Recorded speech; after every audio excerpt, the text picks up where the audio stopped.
وحزنا إن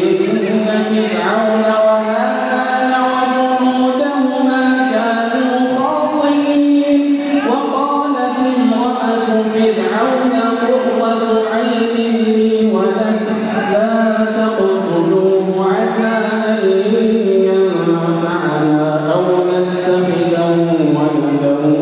وهم لا يشعرون وأصبح فؤاد موسى فارغا إن كادت لتبدي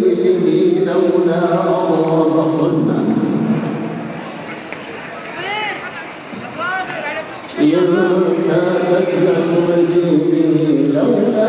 أربطنا على قلبها لتكون من المؤمنين وقالت لأخته قصي فبصرت به عن